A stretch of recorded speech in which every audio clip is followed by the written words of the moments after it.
Hai, kembali lagi bersama saya Ridwan dan seperti biasa saya akan kongsikan kepada anda tentang tips-tips kesihatan, terutamanya tips untuk menjadi lebih kurus. Mungkin ada di antara anda yang meletakkan azam tahun baru untuk lebih kurus dan juga untuk misi menguruskan berat badan menjelang 2022. Baiklah, ada yang bertanya kepada saya dah lakukan macam-macam exercise, terutamanya cardio exercise, berlari, tapi masih lagi tak kurus.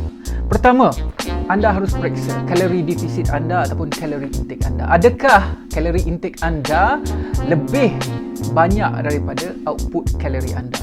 Bermakna untuk menurunkan berat badan, anda harus mengamalkan kalori defisit, iaitu kalori intake lebih kurang daripada kalori output. Maksudnya anda harus bakar banyak, makan kurang. Tetapi jangan sampai anda merosakkan diri sendiri kerana tidak cukup makan. Tidak boleh, kena harus berpada-pada. Jadi pertama, kalori defisit.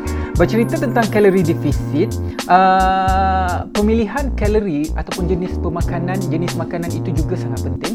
Jadi pastikan pemilihan makanan anda berkualiti dari segi kalorinya. Contohnya, anda boleh amalkan suku-suku separuh seperti mana yang disarankan oleh Kementerian Kesihatan Malaysia.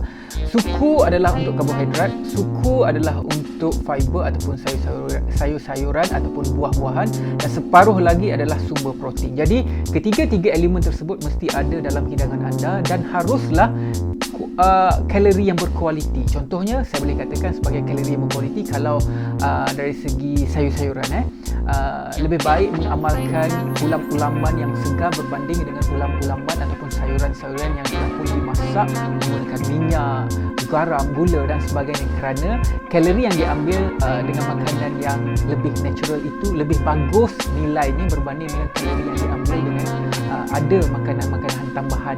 Pun begitu tidak menafikan bahawa badan kita juga menggunakan gula, garam dan sebagainya, cuma harus dikurangkan dan juga harus memilih makanan yang lebih berkualiti dari segi kiraan kalorinya. Jadi sangat penting perlu meminum air putih ataupun air masak yang secukupnya. Ini adalah sangat-sangat penting untuk fungsi badan, kerana badan tidak dapat berfungsi dengan bagus kalau anda tidak meminum air putih yang cukup. Jadi amalkan minum air putih, kurangkan minuman bergula. Saya sarankan kepada anda untuk belajar tukar minuman air anda. Kalau anda di kedai itu biasanya teh tarik, teh ais, kopi ais dan sebagainya, tukar minta limau kurang manis, kan, limau ais tanpa gula ataupun air kosong sahaja. Itu lebih bagus dari segi kiraan kualiti kalorinya dan juga dari segi khasiat kepada badan.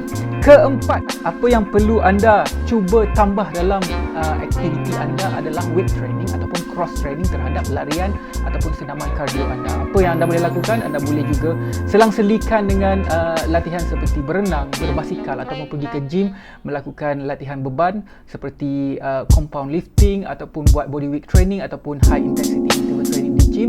Pastinya dengan cara kita menambah jenis senaman dalam kehidupan seharian, ia lebih cepat untuk menurunkan berat badan dalam masa yang sama, akan lebih cepat untuk memberikan bentuk kepada tubuh badan anda, kerana pada masa yang sama tidak akan membantu untuk membentuk otot badan. Perkara paling penting, anda perlu periksa diri anda, rehat ataupun tidur anda cukup ataupun tidak.